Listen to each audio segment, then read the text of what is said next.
I was actually born in Ruislip, in the south, and then when I was 2 years old, my dad got a job in Sheffield, and so we moved as a family, mum, dad, me and my younger brother.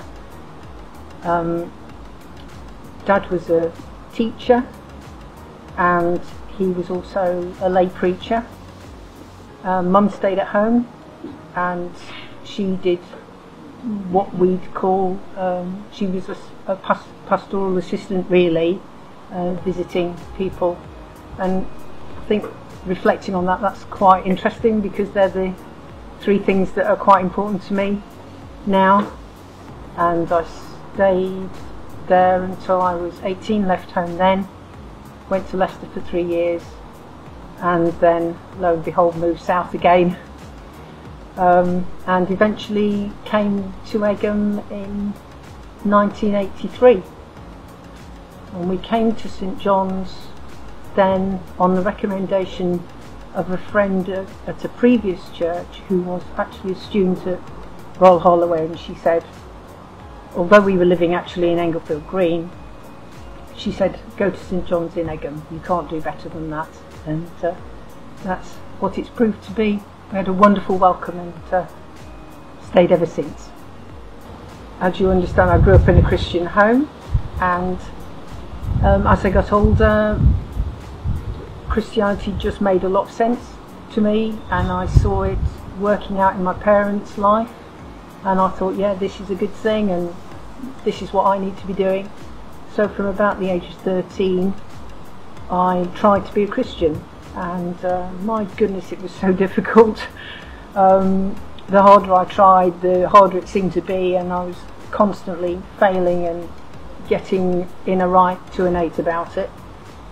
And then this went on for several years, and when I was 17, I went to a baptismal service at my own church, and there were several students from the university getting baptised that evening, and one of them gave their testimony, and as he talked about the difference that meeting Jesus had made and what God had done in his life, I had this incredible yearning that I'd be able to stand up and say the same thing. I just wanted that with all my heart.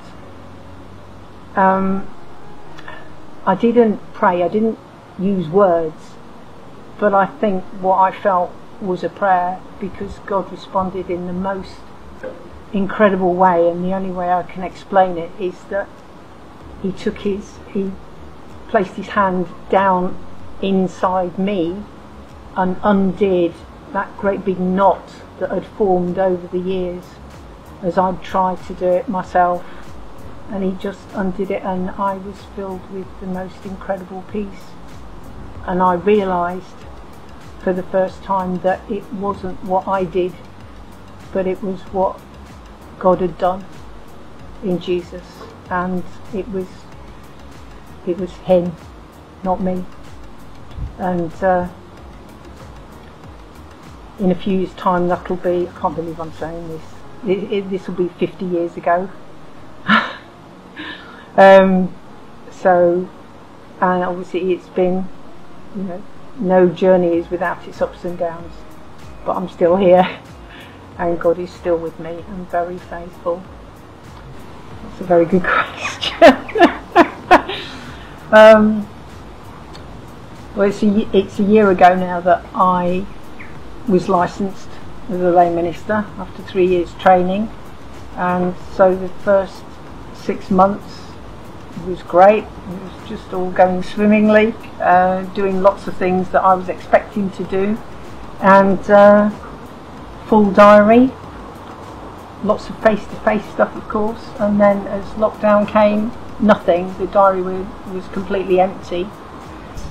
What I've discovered really is that it's a process of waiting, of being patient and trusting. It doesn't mean that I don't have a ministry, it means that things are different to what I expected them to be. And